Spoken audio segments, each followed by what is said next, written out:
How much representation would you have from cooperatives, or is it all left only to NFCSF? There are two segments. 70% of the industry is the private millers.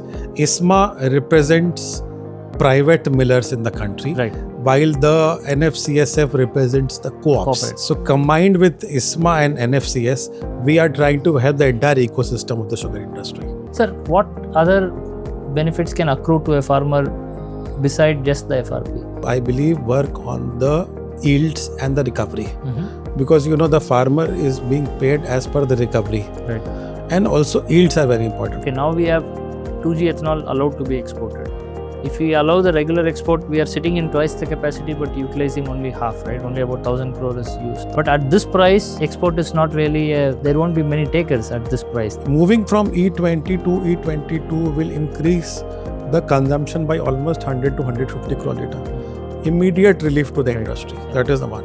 Second very important aspect is, can we now not move to the higher blending of E85 and E100? Let's say SAF picks up according to the roadmap framed and other biofuels pick up. Will that give a tailwinds again to the sugar industry? See, SAF is a very, very important aspect. There are multiple pathways to it, yeah. of SAF. I believe beyond 1 to 2% alcohol to jet is the only pathway which is viable and where the capacities are ensured. Perhaps what we need is the right technology and a right policy. I'm very happy that government is now coming up with a new policy on SAF. Sir, what are some of the trade-offs you might feel? For example, there is a miller, now there is a distiller also in picture, or there is a farmer, or there is a policy maker. How do you balance? This industry works on the backbone of the farmers. I believe there is nothing which I would say a trade-off, but for us, the interest of the farmer is paramount. Hello and welcome to the ChiniMandi Podcast. This is me, Sriraman, your host. Our guest today is Mr. Deepak Ballani, the DG of ISMA. He sits at the intersection of India's ambition and realizing it. He handles all the stakeholders from farmers to millers to ethanol manufacturers and policymakers. It's going to be an interesting conversation. Stay tuned.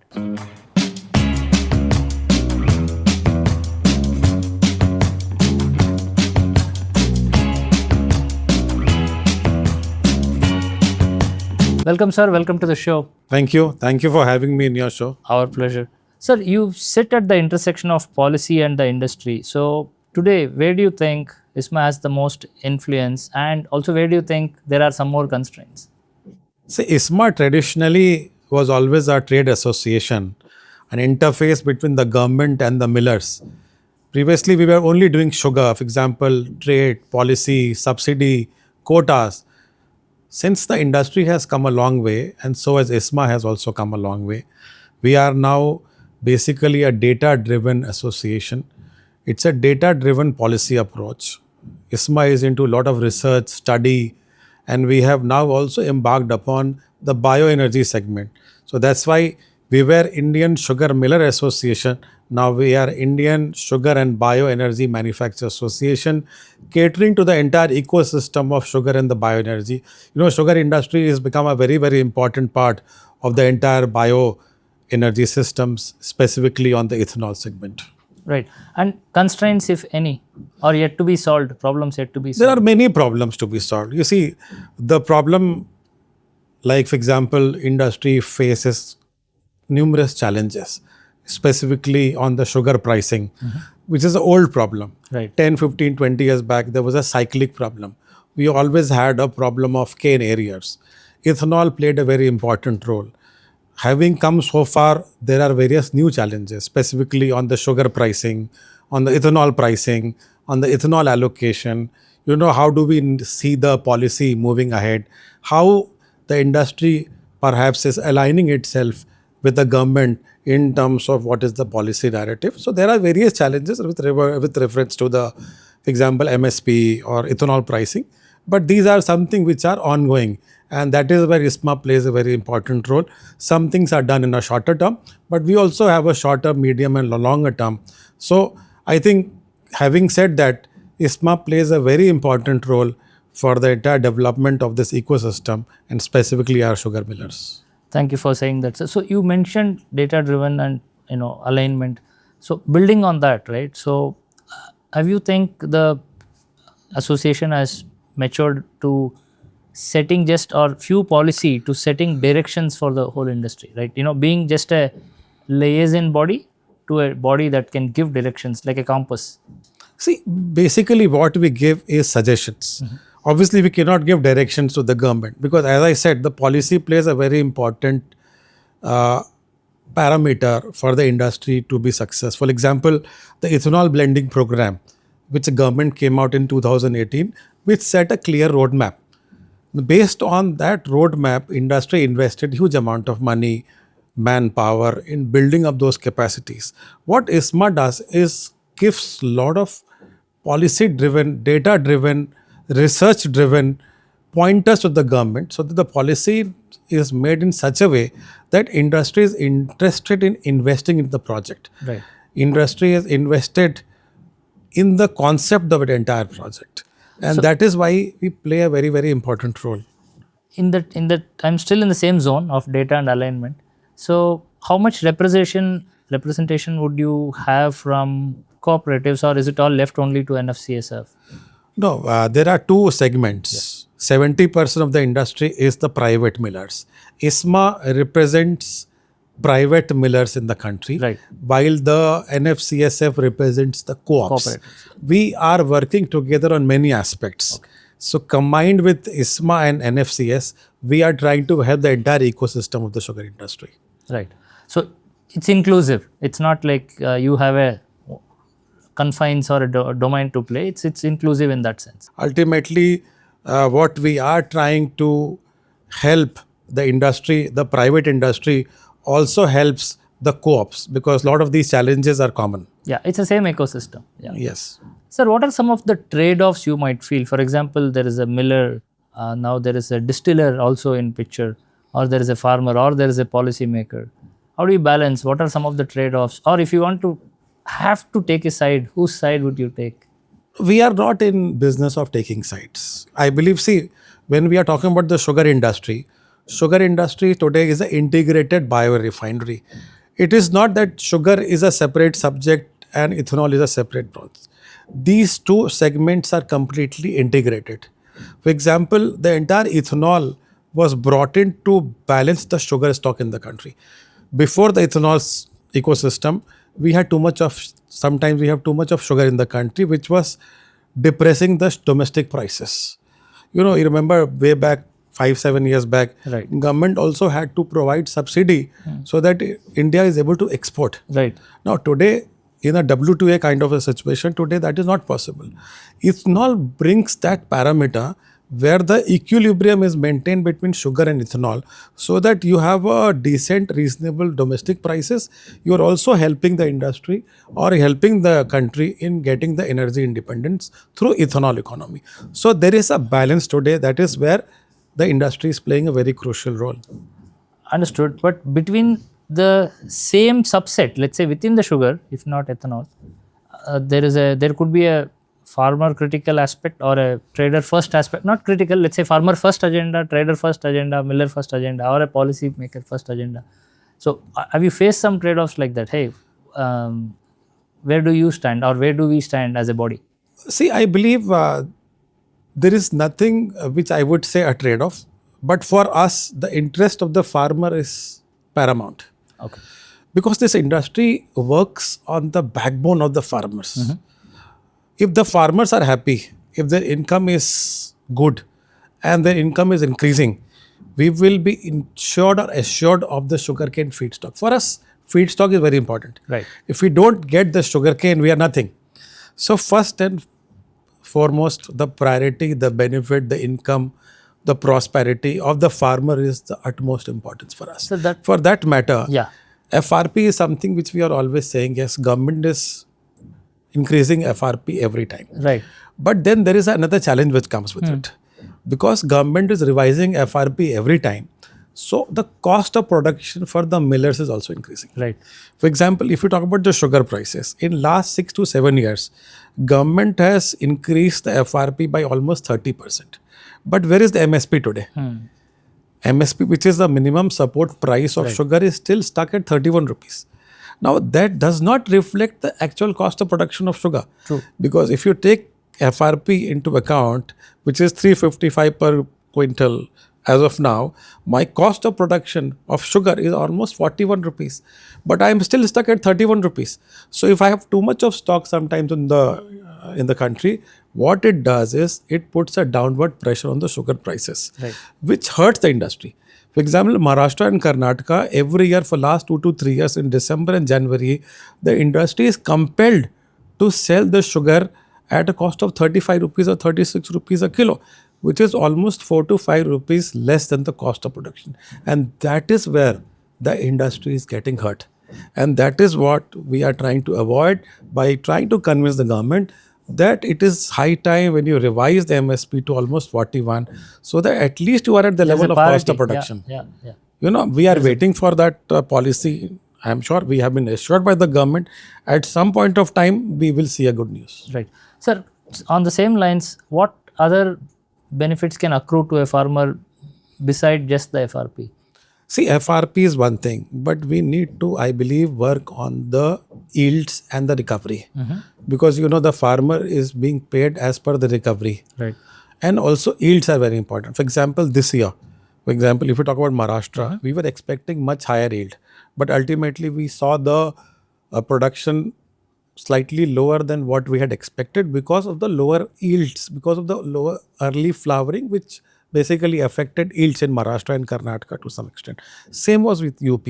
So can we not do something in terms of helping with a better seed, better varieties, so that in the same given area, the farmer is able to get more crop, more yields and better recovery, so that his income increases. Right. So for that matter, ISMA is now working very closely with various research institutions. For example, we are already working with the Sugarcane Breeding Institute, Coimbatore.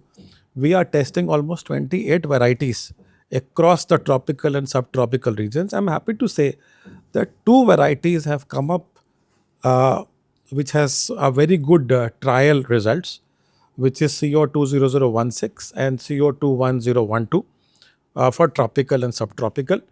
And most likely this year or next year, we will see the release of at least 20016. And I'm again happy to tell you that the results in terms of recovery and yield of 20016 is as good as 238, which was supposed to be a wonder variety at one point of time. Right. So also in terms of educating the farmer on whether it should be a ratoon based planting or a set based, is that a NSI agenda, or you also take up those to enhance and improve the farmer's knowledge? See, that is another thing which is very important. ISMA previously in its older role used to only take care of post harvesting. Okay. Once the feedstock arrives in the factory, that is where the role of ISMA started. For last 2 to 3 years, we have started giving a lot of emphasis on the sugarcane as a plant, as a crop. ISMA is doing a lot of activity in that also. Excellent. For that matter, as I said, the variety. Now we are also planning to start or to have a center of excellence for breeding. For example, in India, the institutes which are coming up with newer varieties, it takes almost 13 to 14 years for the entire cycle to be completed before the variety is released. Now that is a very long time. Right.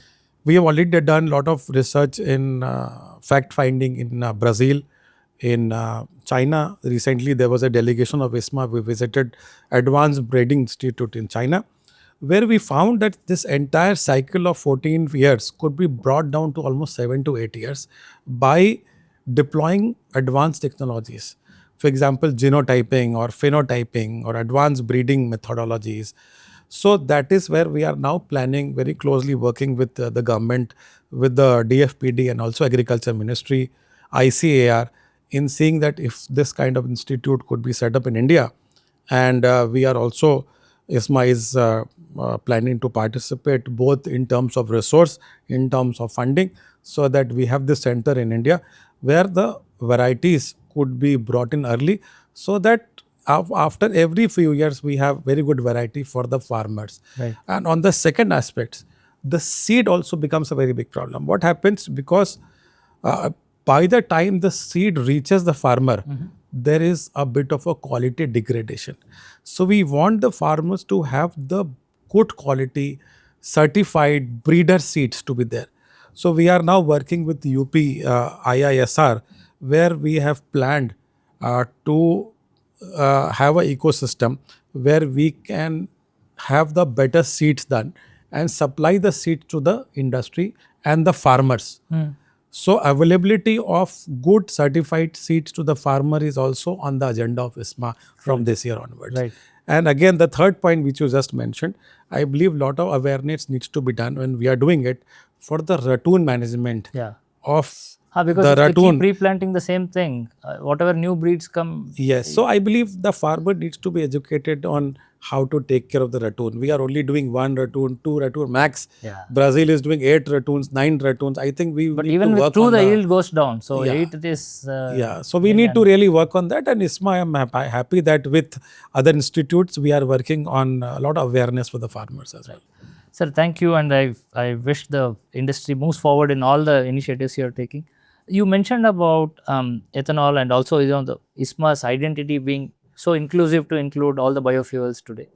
So the E20 looks definitely like a success so far, but are there any hidden stress in the system, especially facing the sugar? Because we have seen the feedstock go up and down. In between, broken rice came and went. Now maize is on the top. So is there a stress there? Before I give you that answer, I want your audience to recollect that sugar was the backbone of the ethanol program. Right.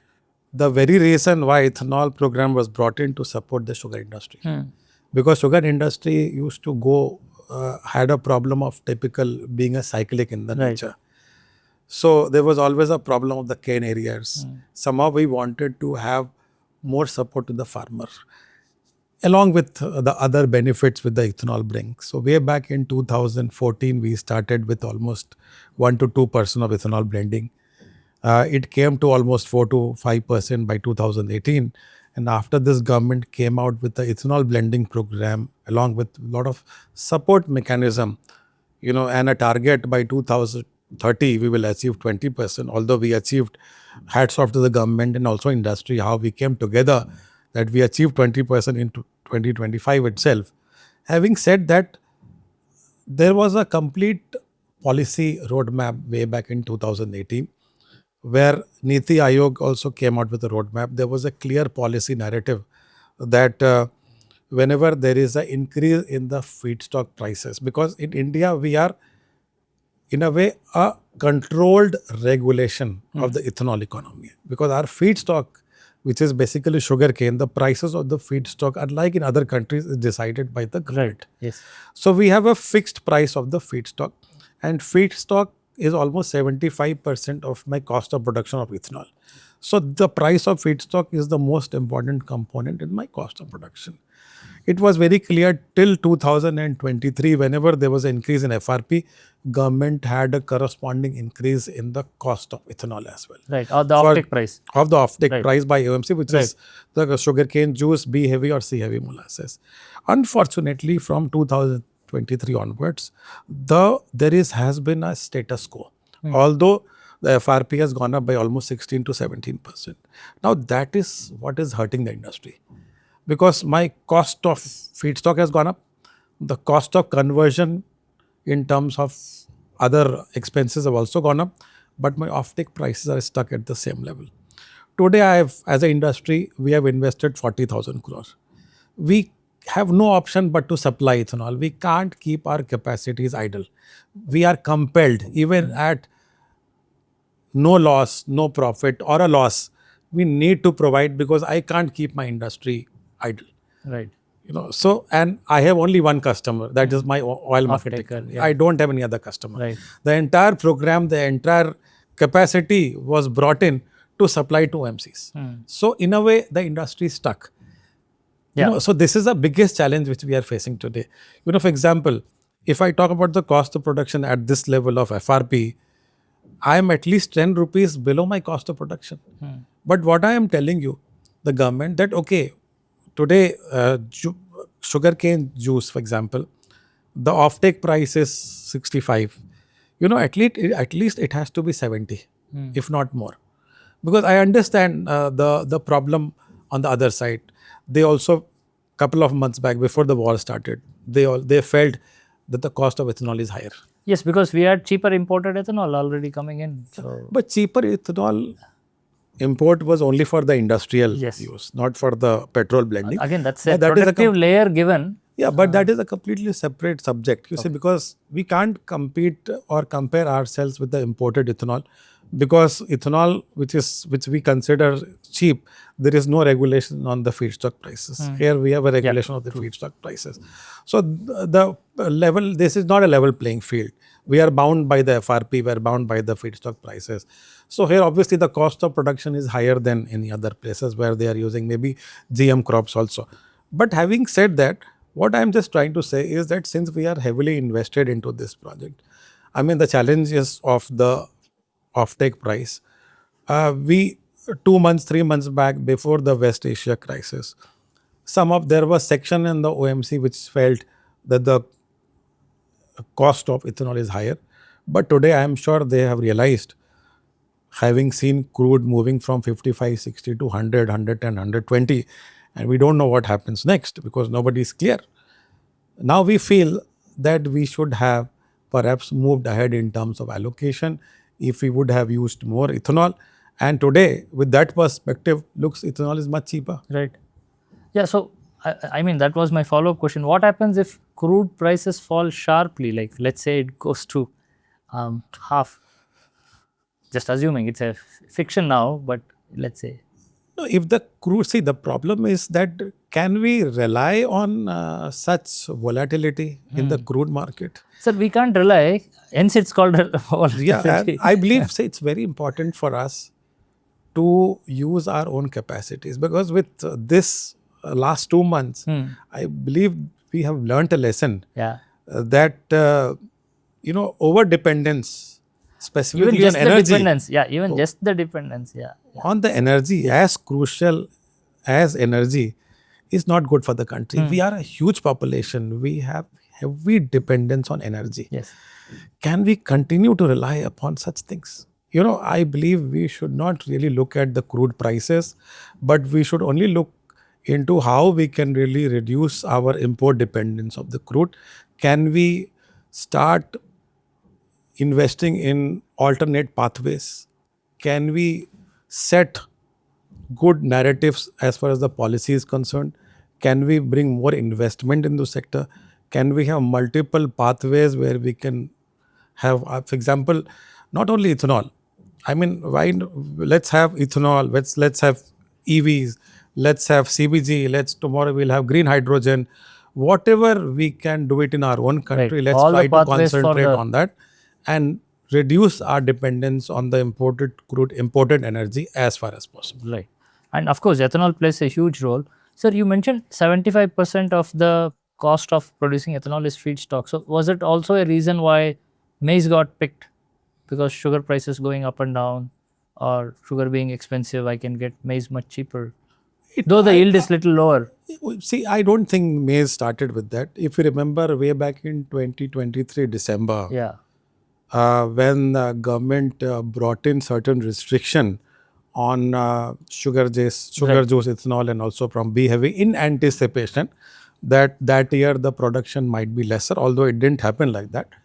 But since it restricted partly the ethanol from sugarcane, they wanted ethanol in any case. Right. So that is where they brought in some incentives which to make sure that they get sufficient ethanol for the blending. It was the same And time that when is where I think the entire corn sector got a boost by, I think 6 rupees was the incentive which was given per liter that time.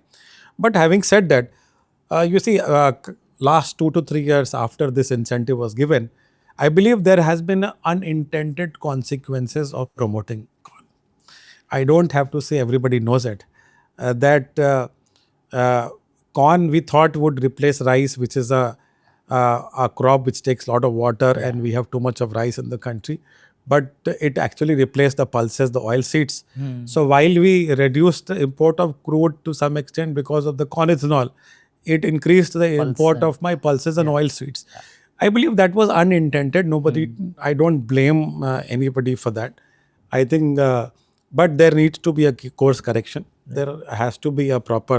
Yeah, there were other second order effects as well. For example, the poultry industry suddenly woke up to a rude shock. Yeah. What was 14 rupees is now 22 rupees or 30 rupees is like, what is going on? Yeah, so that's why I believe this. Government is already, I believe, aware of this, and they are taking steps so that the crop diversification is balanced, and I think the farmers shift back to the traditional crops where I think is necessary. Having said that, another point of con is that for example, we are providing 71 rupees to the corn ethanol. While the MSP of the corn is, the maize is 24 rupees, but the market price today is almost 16-17. So, but in our case, in sugarcane, the FRP which the government is fixing, we are bound by the law to pay that FRP. We are paying FRP in time. So, I believe sugarcane also should get a proper treatment by the government in terms of prices. When you can give maize ethanol 71 rupees, why to keep sugarcane juice at 65 doesn't really make sense. I believe it has to be at least at the level of maize. Yeah, I was coming to that parity part. So a liter of ethanol being liter of ethanol, whatever it is scientifically, there are 3 different prices or multiple prices for that, right? That the offtake level. So I know that it was an incentive earlier on, but how is that sustainable? How long do you think this is going to go? And if it all achieves parity, will the maize as a feedstock go down again? Because the yield is lower. I mean, yield is lower, but you see, I believe now people have the capacities. Sugar alone has a capacity of producing almost 900 crore liter. Which is just about short of our current usage.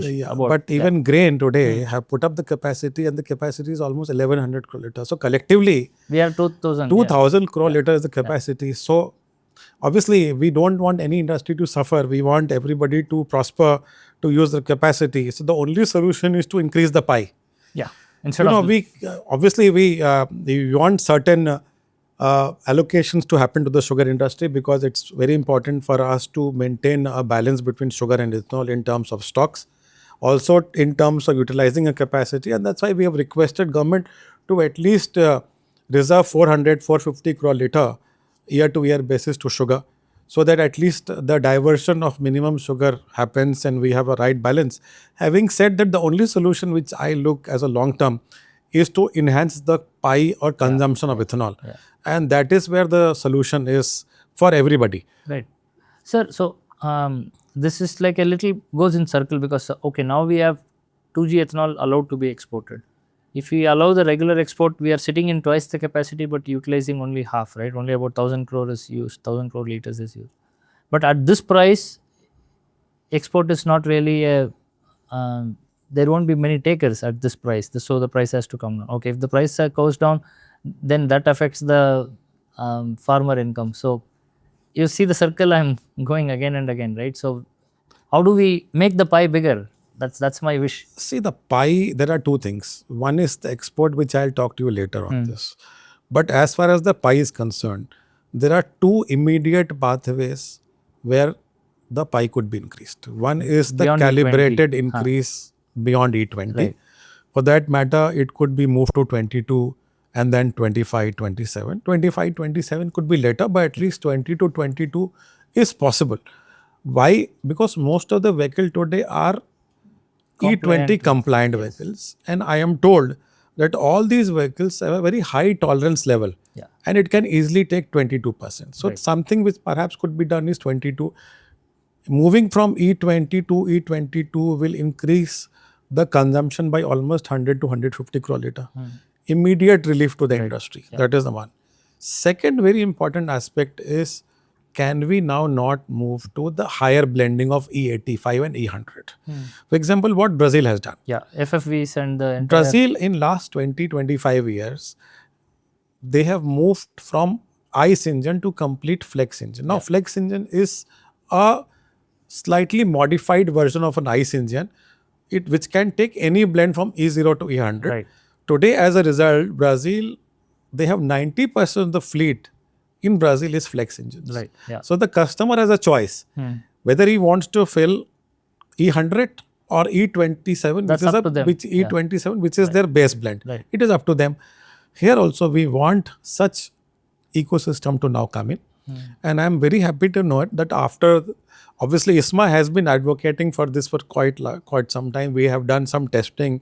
We also did a research with IIT Delhi, with ARAI a few years back, where we got the testing done, the retrofitting done. A lot of things have already done. We have also suggested various policy pathways.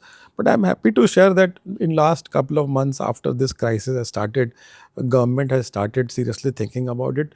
They have had many stakeholder consultation in terms of flex engines, E85, E100, what is required, how will it be done, dispensing pumps, price differential. Because we see, if we have E85 example, obviously we all know that the calorific value of ethanol is lesser than the petrol. Right. So there will be a bit of a mileage loss in terms of E85, E100. So I believe it is very important for us to compensate the consumer in lieu of the loss in mileage. I would think it is possible because currently, let's say the crude prices is going up, but it is not affecting us on a day-to-day basis. Right? There's a cushion, so the same cushion can be adjusted in a lower. Yeah, but this is perhaps one of a thing. But I believe the long-term thing is there is a solution which I have suggested, that the E20 which we have today, the 20% ethanol carries a GST of 5%. Right. Now, for example, if we move to E85, E85% is ethanol, rest is your petrol or gasoline. So if 20% ethanol carries a GST of 5%, similarly 85% will carry a GST of 5%, rest perhaps could be VAT. Only with this kind of a same replication, the cost of E85 fuel will come down by almost 12 to 14 rupees. Right. So if in Delhi, for example, the cost of petrol is 100 rupees, the cost of E85 could be around 84, 85 that will rupees, give me the which buffer perhaps is a buffer, for the and drop the in consumer mileage. will be also happy that, okay, he is being compensated for the loss of efficiency. I think that is a very good solution. If that could be done, we could have a very good ecosystem as far as the flex fuel is concerned. Right. Sir, another reason, possible reason that we are not immediately moving beyond E20, right, is that because we achieved it very soon. It's like, I came to the airport early, but the flight is not ready. Is that something like that we achieved too soon and the rest of the ecosystem was not mature enough to move it further? Is that a possible reason? Because if it's one notification to go and things might happen, but there is something holding it back. I don't really know what is holding the government. See, as I said, we have the capacity. See, there are three major stakeholders in this. The producers, which we are. We are ready and we have capacity. There is a OEM, a car manufacturer or a vehicle manufacturer, then oil marketing companies. Now, as a producer, we have already created a capacity where you can move to whatever percentage you want. We have a capacity, for example, 2000 crore liter, which is good enough to go for E40. Correct. Twice as much, yes. Average. I'm not talking about E20 to E40, average blend. Both means E20 or 22 plus my flex. OEMs, the vehicle manufacturers, in last year, Bharat Mobility in January, they showcased 19 models of flex fuel vehicles, which they were ready to roll out, given the fact that the government announces a proper policy narrative. It was only, I think, a policy gap in terms of what is my roadmap beyond E20. For example, in 2018, Niti Aayog came out with a roadmap, which said that this is the 20% ethanol blending roadmap. This is what is our policy. This is how we go about it. For example, they said when India is going to achieve E20, sugarcane will provide at least 55% of ethanol. Obviously, that didn't happen. We are much below the 55%. That is another challenge which we are facing, which I'll talk to you about. That is allocation. But having said that, the OEMs already are ready for the vehicle. What is stopping us? What is stopping is the policy. For example, the GST on the EV is 5%. It's a clean pathway, whatever you say. Ethanol is also low carbon. low emission vehicle, it's a clean technology. This is both are comparable. Right. In fact, in EV, you are completely dependent on one country for import Of of course, batteries. the rare earth materials and So, also the grid load and yeah, the pollution. So, tomorrow, Yeah. if something happens on that front, what happens to the EV segment? yeah. So it's You know- just I used to call it as change of invoice. If you move from ICE to EV, Yes. invoice goes from Riyadh to China. Yeah. So, So so perhaps a policy, proper policy in terms, for example, cafe norms. Now, cafe norms for the 50 years, for cafe norms 3 has been pending for last 2 years. We have not been able to move on that. Initially, last year when the draft came out, the first draft, thankfully to the government and specifically the power secretary, whom I met couple of times last year, they included biofuel or as a kind of they gave recognition to the biofuel in terms of their super credits. You know, but this time in the revised draft, what they have done is they have reduced the number of that volume degradation factor from 1.5 to 1.1.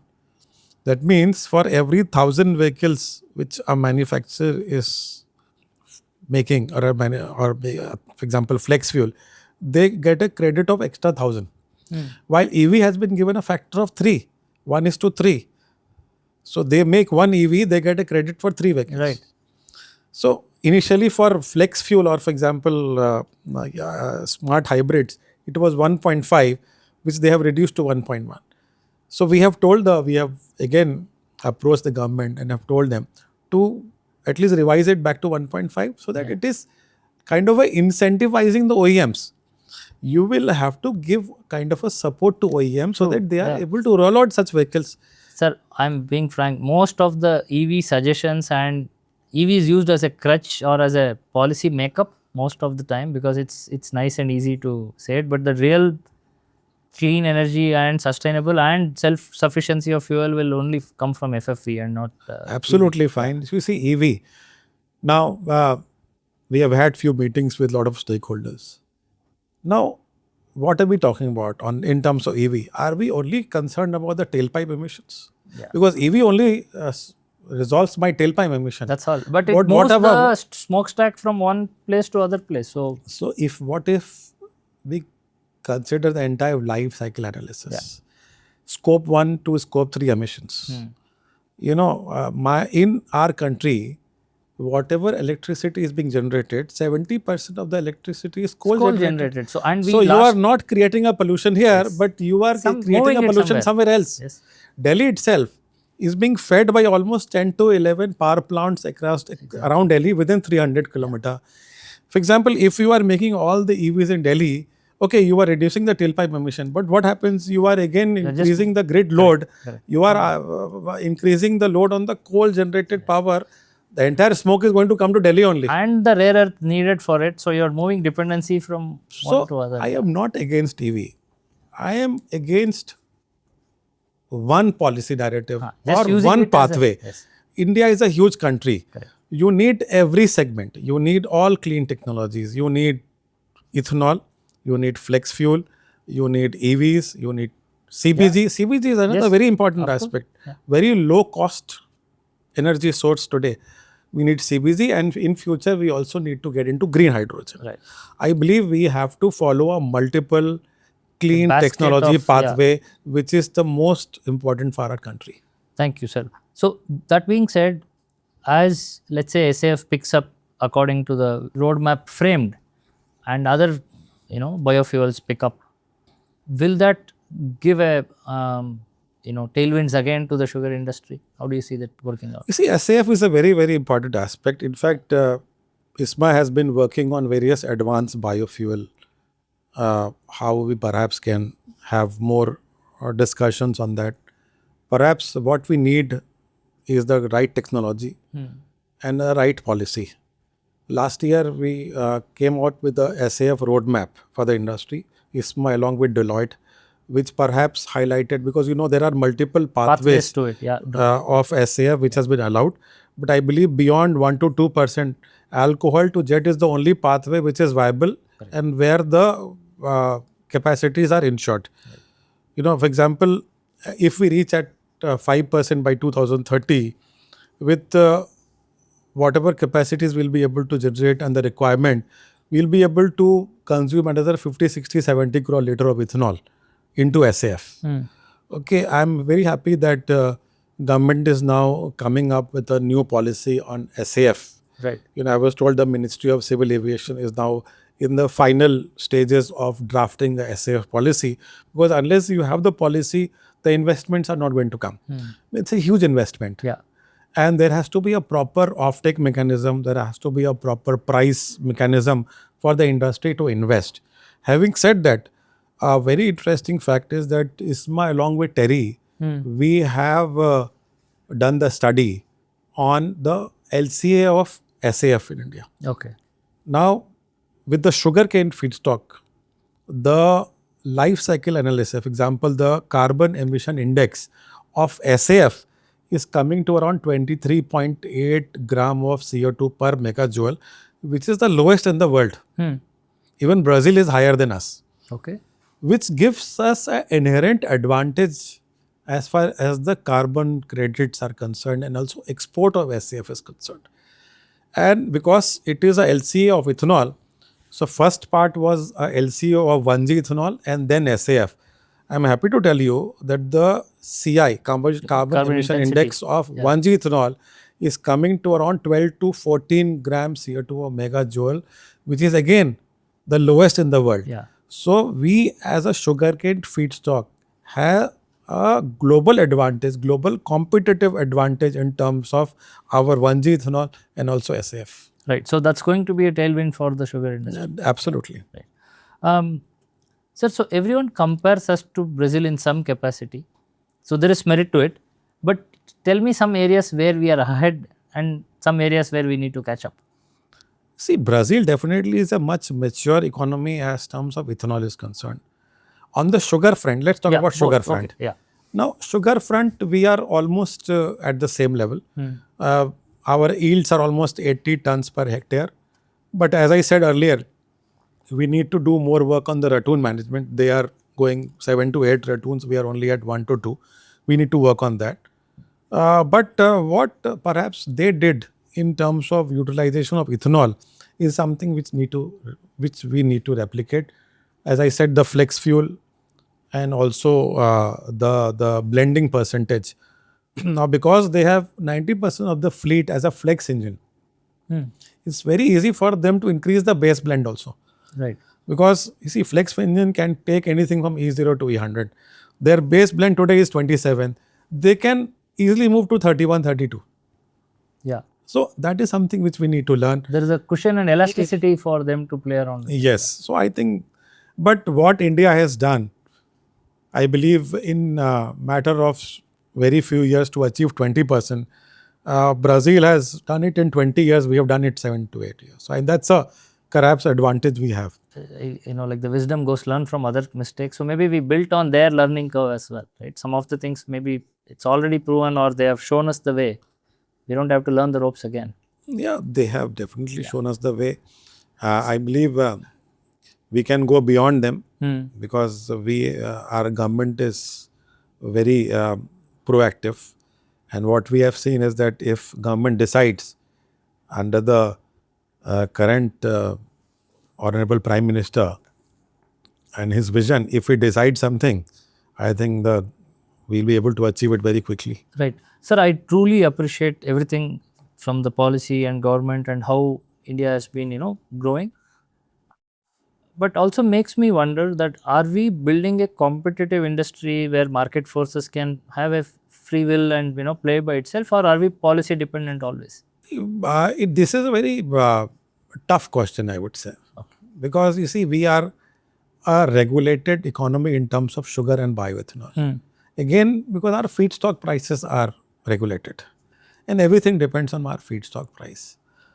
Even in sugar, for example, FRP, when we have the FRP, we are supposed to pay FRP. Same with ethanol, So I believe it is very, very difficult to be an open economy.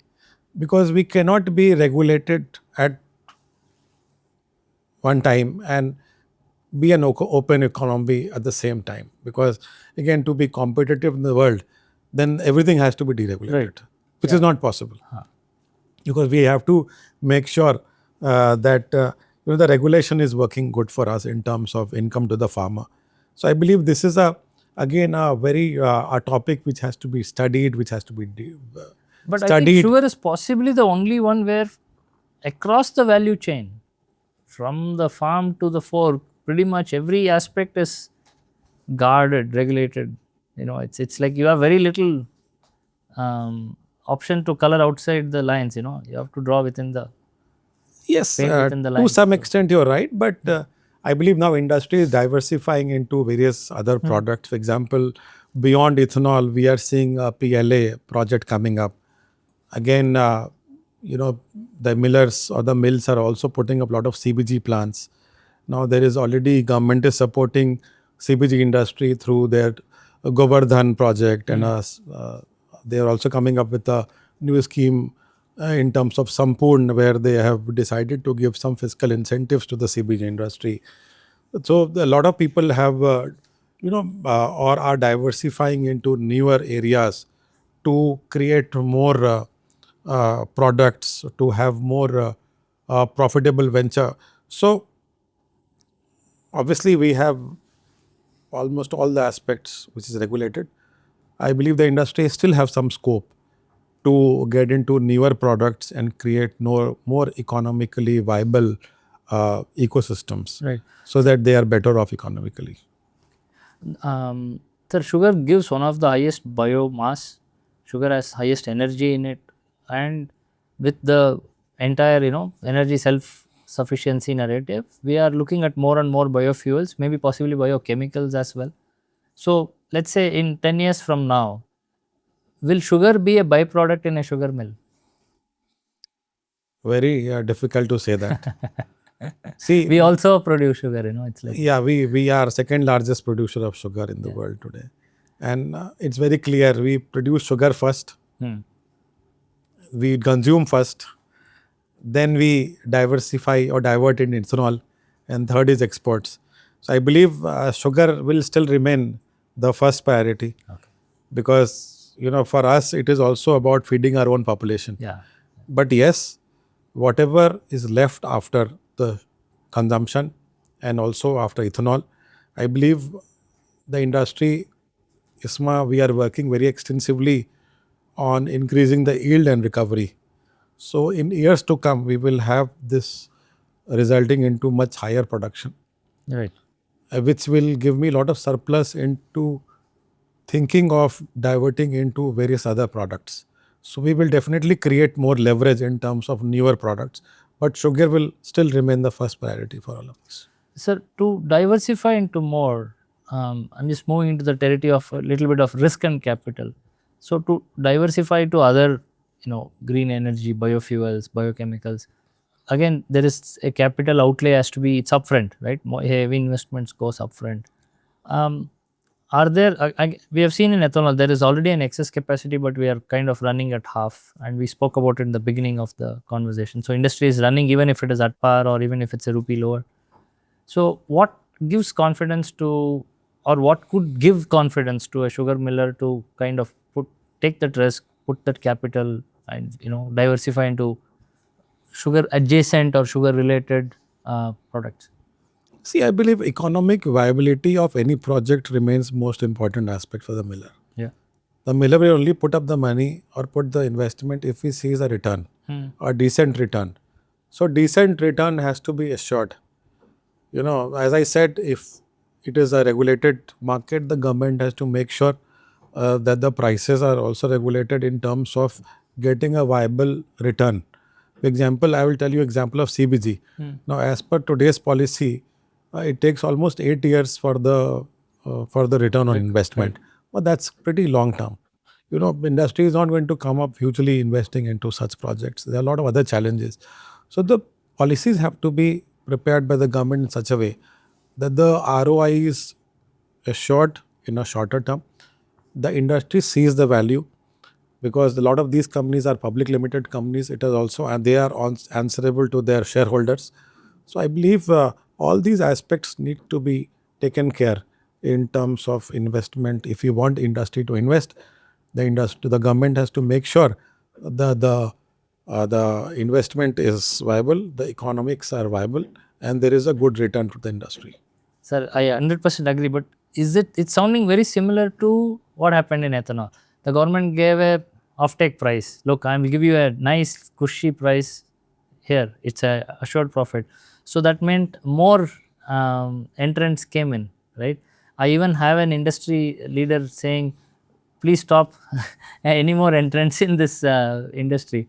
We already have too many people, right? Okay, maybe we'll take it with a pinch of salt, but you get where I'm going, right? If I put more outlay and the government is very supportive, that attracts too many people and they bring down the viability. If I don't, if it's say okay, you recover in your own pace, it's going to take 8 years for CBG to recover, then there aren't many people putting in. So if I'm a miller and I'm coming to you like Arjuna to Krishna, what is that gospel you have for me?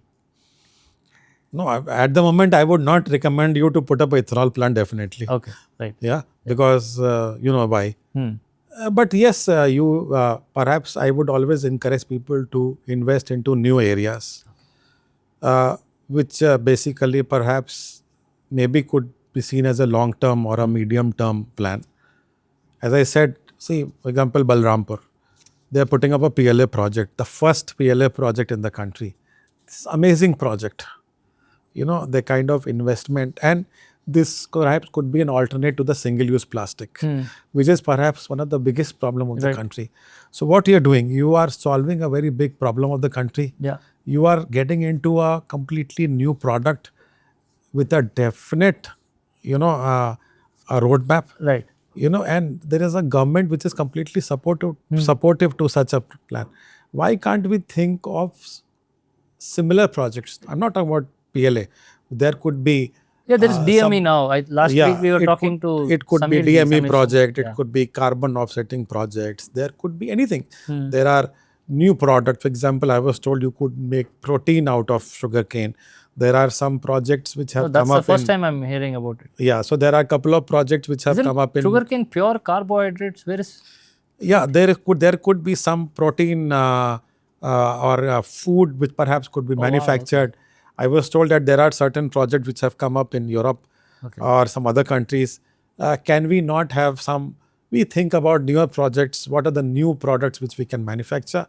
The potential is immense. We need to keep looking out for new technologies, new areas where you could have an advantage of being a first mover. Right.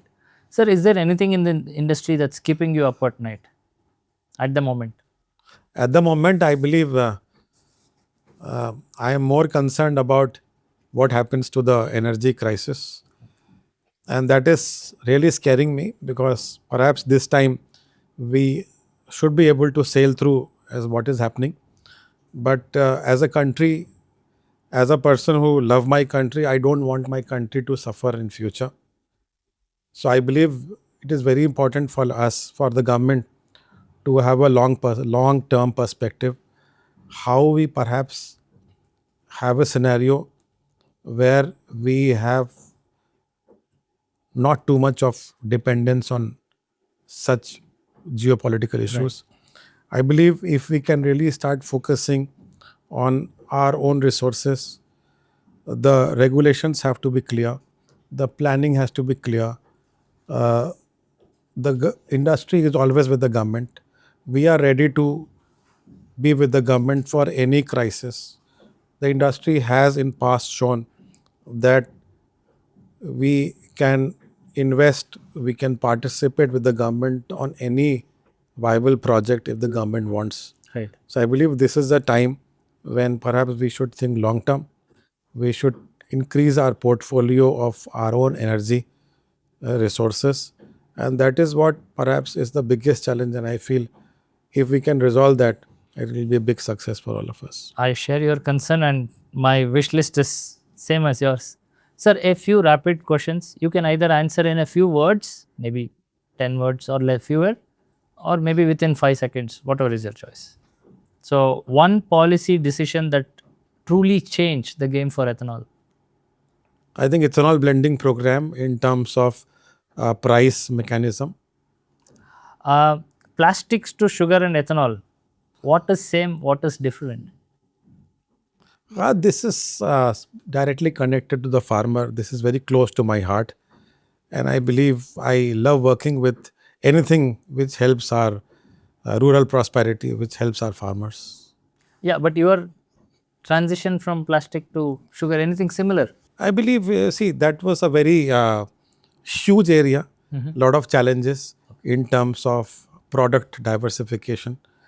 I think I have an advantage of working with a very large ecosystem, and that is what is helping me here in sugar industry. With the sugar and the bioenergy, again, having multiple players, having multiple stakeholders, and very multiple views. So I believe that is helping me out in terms of molding my way or getting through what is right for the industry. Right. Sir, any particular country India should partner, collaborate more?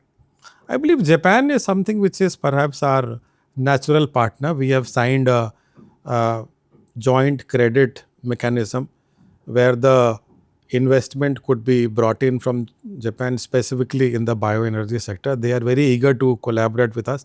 I believe that JCM, since it is signed, perhaps we can try and leverage in terms of investment and collaboration in terms of if we can supply them 1G or 2G ethanol or SAF in a longer term. Right.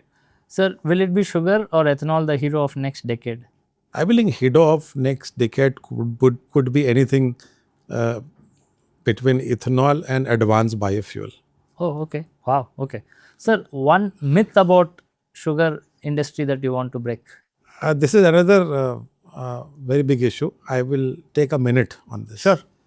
See, the one area which is concerning most of us today is the demand of sugar. Okay. Somewhere the narrative or the perception with the youngsters is that sugar is not good for health. Yeah. I am slightly against this narrative or this perception, not because I'm part of the sugar industry. It was also my view when I was not part of the sugar industry.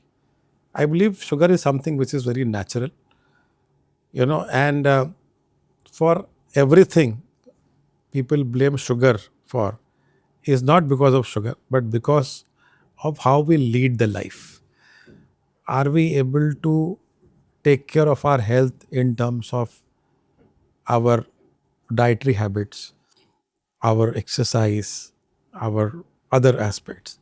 It's very easy to blame sugar for everything, but it's not like that. So I believe a reasonable amount of intake of sugar and natural sugar is fine, but please don't rely on artificial sweeteners. Don't rely on something which is not natural, because it might sound that it will give you some advantage in a short term. On a longer term, it is very bad for health. So demand is something which is very concerning. That what we are seeing, because of such perception, the demand is either plateaued or in some cases going down. I believe this is something which needs to be taken care of. People need to be educated in terms of benefit of having right amount of sugar, because sugar is something which is the source of energy. Traditionally, we celebrate every event with sugar, and that should really continue. Yes. And I'll add to it, eating sugar doesn't cause diabetes. So Yes. that's one of the biggest myths that Absolutely. we are out there. Absolutely. Yeah. Thank you, sir. One bold reform you wish India should do? Bold reform perhaps could be that we perhaps move faster in terms of adoption of the biofuel. We should have a clear roadmap of E20 and beyond, and we should not shy away from having a bold roadmap in terms of our ethanol blending beyond 20%, or for that matter 100% ethanol. There were some noises last year on the social media. I believe that was a piece of misinformation. Yeah. The consumer should be rest assured that there is absolutely no problem with the vehicle because of ethanol. The ethanol is something which is directly giving benefits to the entire country, to our farmers, to our consumers. So I think we need a bold roadmap by the government on E20 and beyond, and we should perhaps set a kind of a timeline and a target as to by this year we should be able to achieve this much of percentage of ethanol. We should reduce our import by so much percentage by this year. Your feedback on ChiniMandi. Excellent platform. I am very happy to see how ChiniMandi has come up the way they are. It's a very good platform in terms of a narrative or in terms of information. You do a very beautiful conference. Your people are involved in almost all the narratives. I was told that doing some study, some research, Yes. which is going to be very advantageous. So I congratulate ChiniMandi for their very proactive uh, activities in terms of helping the sugar industry. Thank you, sir. It is a genuine pleasure talking to you. You have such high hopes and vision for the country, and I think we are in the right hands. So, thank you so much, and maybe we'll see you in another episode. Thank you very much. Thank you.